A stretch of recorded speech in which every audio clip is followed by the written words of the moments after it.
Hi lovely people of YouTube. So in today's video I'm going to do a Q&A and answer some frequently asked questions as well. I put out a post on TikTok and Instagram asking you guys if you had any questions about counselling or therapy in general.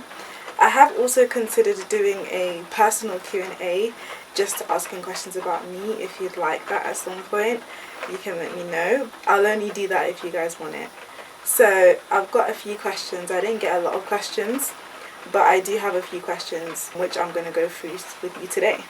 So on Instagram, Mental Health of Hannah asked, do you think you can work full-time and do a master's in counselling and psychotherapy?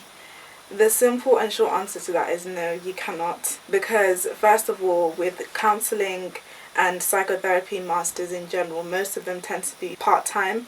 I think I've seen a full-time one that's like 2 years, but chances are they're going to be part-time. And the reason it's part-time is because of how much is required from you time-wise and energy-wise. The reason you can't work full-time and do this master's is because of the requirements in terms of placement hours and uni time. This course is face-to-face. You can't do it purely online.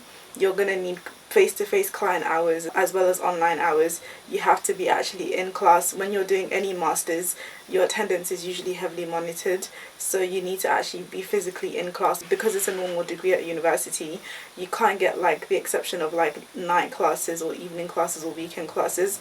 You'll be normal school time hours, which is usually between 9 to 5. So because of that, you'll be expected to come and attend regularly. And like some of you know, my master's course has been 1 day a week from like 9 to 5 or 10 till 5 or whatever time. So it's like you're spending a whole day there once a week for 3 years. And then once you start doing placement, that's another day or a few hours that you'll have to dedicate to placement. So to be able to do a full-time 9 to 5, 5 days a week and do this master's would not be possible at all, unless you had a double, unless you had an identical twin who could fill in for you, then yeah, but otherwise it's just not possible. So the answer to that is no. Unfortunately, you would have to either get a part-time job or ask your workplace to reduce your hours so that you can accommodate time for this course as well. However, when it comes to, let's say, making time for placement, you could do your placement only evening hours or only weekends so that you're not having to take an extra day out of the week to be able to make time for the placement. So you could do that if you find a placement that will allow you to choose your own hours, which most of them do. So that's also something to keep in mind, because I did have some clients in the evenings at one of my placements. I'd have a client at like 6:30 and one at 7:30 p.m. So if it's up to you really. If you find a placement that accommodates evening clients, which I feel like quite a lot do, you could do that as well. But in short, it's not possible to do this course and also work full-time. Even though it's a part-time course, it literally has full-time requirements. So yeah. And also you have to make time for your assignments. Sorry for the sound of the rain. So I had on TikTok at Samantha Linda, I assume, asked 2 questions. So the first question that she asked was, how long does it take to become a therapist in the UK? I really hope you guys can hear me over the sound of the rain. I am so sorry. But anyway, in the UK, the minimum time is roughly about 3 years. However, I recently came across a video where they were talking about how they found a way to make it so that you can be qualified within 2 years. And I will do a separate video on that once I've actually researched it and how it works, because I think that's fantastic. Because I think one of the things that's really draining about this is how long it takes to become a therapist. So once I find out more information about what that course is or where you can access it, I will make a separate video explaining it fully. So keep an eye out for that, and once I've made it, I will link it in the description box below.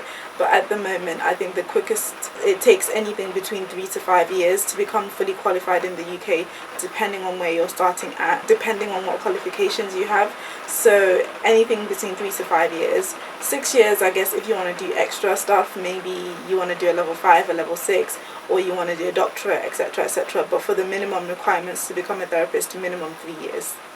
The second question that she asked was, how quickly can you get into private practice? Well, with this, it's varied. Some people would recommend that you wait until you've had a few years of experience working with a company or an organization before you start your own private practice. But never say never, and the sky's the limit. You can start private practice immediately as soon as you finish your training. is very possible. It's possible in a number of ways. So one of the ways is through your placement.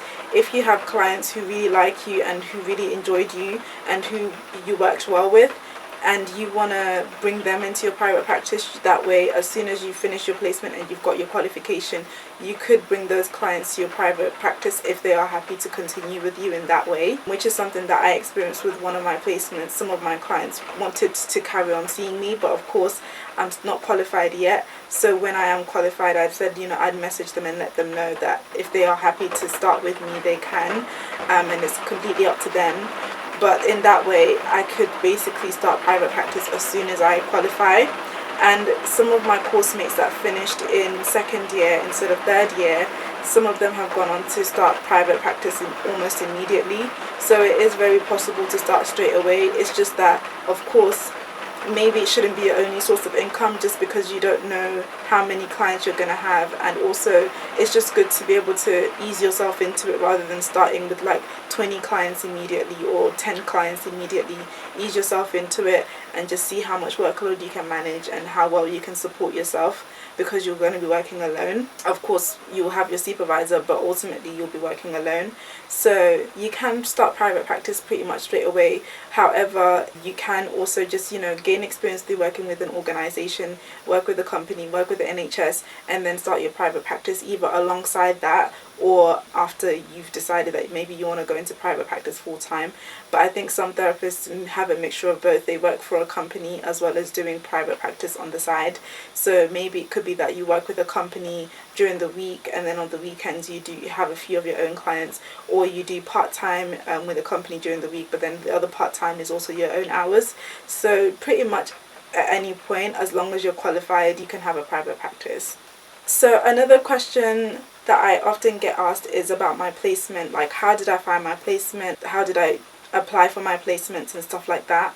So I have done a video explaining the placement process, which will be linked in the description box below, but just to answer it here, my university provided a database with about 200 placements on there for the doctorate students as well as the master's students. So you go through the list and you basically look at the placements where you fit the criteria, and of course location and which ones are actually right for you, which ones are not. So I looked through the database, spent quite a lot of time looking through it, and found the placements that I felt like were suitable for me.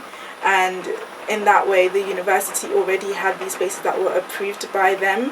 However, the university did say that if you wanted to find your own placement that's not on the database, all we had to do was go to them and say, this is the placement I found, can you check that it meets the criteria for the university? And then they sign a form to make sure that everything that the placement offers is in line with what the university wants and the expectations and the standard of training that the university wants.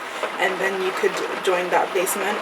But ultimately they did the hard work for us and had a list of placements that were already known to us. So we were just able to apply and say, I'm from the University of Roehampton, of which one of my placements actually was like, oh, we had a student from that university come here last year. However, it all depends on the institution you're going to. I don't know if all the different universities and institutions are going to be the same, but I'm sure they will have a placement officer of some sort or someone who's in charge of placements that you can look to for support. But like I always say with placements in the video that I did, start looking early and just make sure that you're ahead of the game. So that's it for this Q&A, and I hope you enjoyed it, and hopefully I will do another one if you guys would like, or maybe at some point when I'm qualified I'll probably do a Q&A about what it's like being qualified and what it's been like for me since then. So yeah, I will see you guys in the next video. Bye.